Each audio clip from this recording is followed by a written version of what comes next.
Hi, welcome back to my channel. Today I'm going to be reviewing the Beats Pill Bluetooth speaker. It's the updated version from Apple, but I actually have a new take on how I think this speaker should be used. So if you don't know, this is the new Beats Pill. It just came out recently. It was kind of a surprise from Apple. I didn't expect them to update the Beats line with a new speaker. Beats originally did not sound very good and years ago was bought by Apple, and so now all of the engineering and product design is done in partnership or by Apple designers and engineers and employees. Which brings me to the modern new Beats Pill. So I have it in black here. It comes in a red color and it comes in a gold color. And honestly, I wish that there was more colors and that they were more fun, especially for something that is just like such an iconic product and such an iconic design. I was actually really surprised that Apple brought this product back. It's priced at $149, which I think for a really feature-packed Bluetooth speaker is a great value. It is water resistant and drop resistant.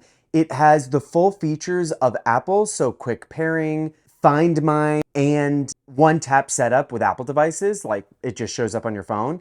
And it has all of those same features on the Android ecosystem, which is huge because that way it's a great gift for no matter who is using what type of phone and what operating system. It also is powered by USB-C right here on the back, which is great because it's just modern and it's like the easiest plug to use. But what's cool about it is that you can actually plug in to USB-C with a phone or a computer and you can get high-res lossless audio to the speaker.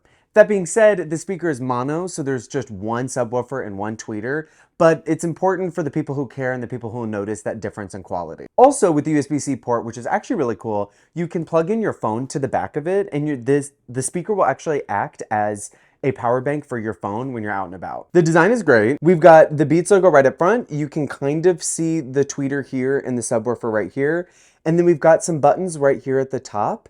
And they're soft touch and they're actually really clicky, which is great because it's a lot harder to accidentally press these buttons, which I really appreciate. A lot of Bluetooth speakers will have very easy to press buttons, so it'll turn on like in your bag while you're flying. And then when you get to your destination, the Bluetooth speaker is dead. The whole entire back is wrapped in a soft touch silicone, so it can absorb an impact, which is great. On the flip side, it is a little bit grippy, so like dirt and dust will stick to it. The metal grill is on the entire front of the device here. And what's cool about it is that it's actually angled at a 20-degree angle up. So it actually is more likely to face you and blast sound like up and out as opposed to directly forward, which is what a lot of speakers do. Also, a lot of speakers in this space are labeled as like 360 or surround sound speakers in the sense that there's audio coming out of every part of the speaker, so you could set it in the middle of a group and everybody can hear it. I think that that's kind of a gimmick because most of the time the speakers don't sound that good. And in this case with the Beats, because of the way that it's designed, the open front and the angle up, it actually creates a really wide soundstage that actually surprised me, especially if we put it in a corner. It's going to sound better. The bass is going to be even deeper than it already is. So the audio quality, which is true, I would say, of most Apple devices, is actually really good and it's very neutral. There's a couple of differences, like the competitor that I would pair this up against is the Bose SoundLink Flex, and I've reviewed this in other videos, and this is my favorite Bluetooth speaker. I'm going to spoil this review and just tell you that the Beats has changed my opinion, and a huge part of it is sound quality. So the Bose speaker is mono, the Pill is mono. The difference is the Bose speaker actually pushes sound directly out in front of it because the speaker components are recessed in this grill. And there's a vent in the back, so that way it gets deeper, richer, more full sounding audio. On the flip side, obviously the Beats does not have a vent in the back, but it has a quite good bass response because it's got a huge woofer right here that is also called a racetrack woofer, which just helps minimize distortion.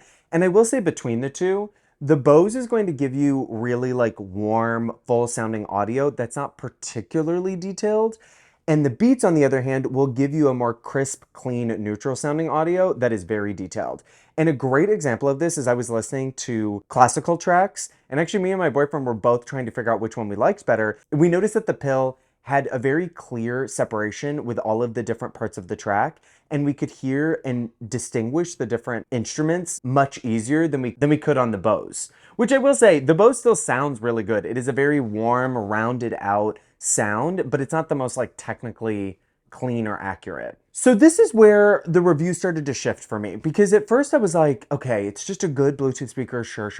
You know, they all are, I'm not surprised. Apple, I'm sure, spent millions of dollars trying to figure out how to make this thing. And then something clicked, because at $149, that's a medium plus price for a Bluetooth speaker. I think for the price it sounds really good, but Beats includes a couple of extra features that I think really make this a very compelling device.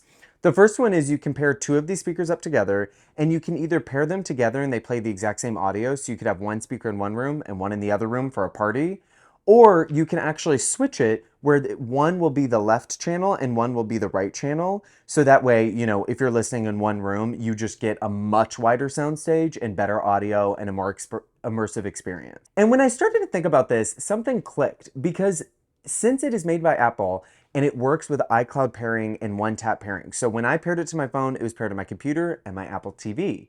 So the other day, I actually set this down right in front of my Sonos soundbar, and I just went into Apple TV and I switched the audio, and lo and behold, the Beats Pill was right there, which was great. It was super easy, and I played a couple of trailers and I watched part of a show, and it sounded really good because of the angle and because of the wide design. It's not nearly as detailed and the bass isn't as great as like a dedicated soundbar, but I think for most people, you would actually be really happy having this as a soundbar, because your TV speakers most likely sound really bad and they are pointed down on the TV, not at you. And especially because this speaker is almost shaped like a soundbar, it lasts 12 hours on a single charge, and it's easy to just pick up and put in a drawer when you're done.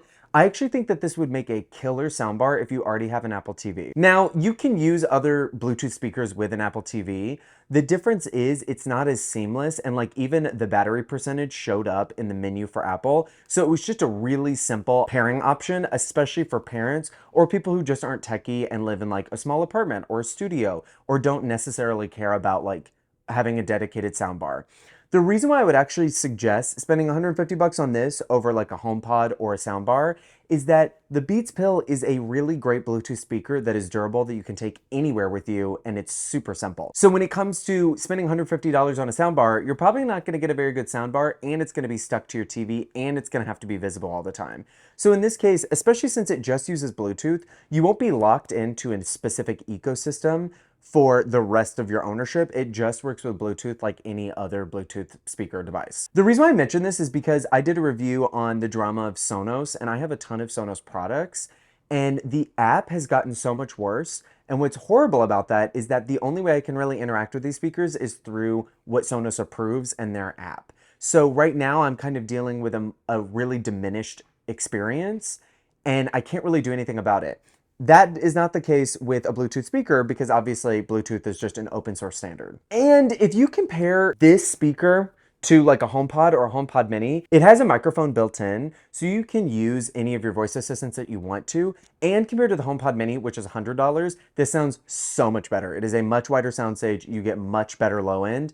And especially for a college student or for your parents, or just if you want an upgrade to your TV audio, I think that this would be a really good option, and it makes the entire product much more compelling to me. It makes it stand out in a space where every Bluetooth speaker has the same features. The fact that you can pay $300 and have a multi-room sound system that can also travel with you super simply is a huge deal. If you were looking at a competitor in the space to do a similar effect and have audio in different rooms like with Sonos, you would have to buy the Sonos Roam, which I did a review on my channel here, and it doesn't sound nearly as good and is not nearly as consistent as this was. So that's my review of the Beats Pill. I think it is a fantastic product at a great price, especially because this price is the most expensive it'll ever be, and it'll most likely go on sale. So whether you want to get one or two, you really can't go wrong, especially if you don't have a speaker to begin with, or if you want to just make a really simple upgrade to your TV audio. So thank you for joining me this week.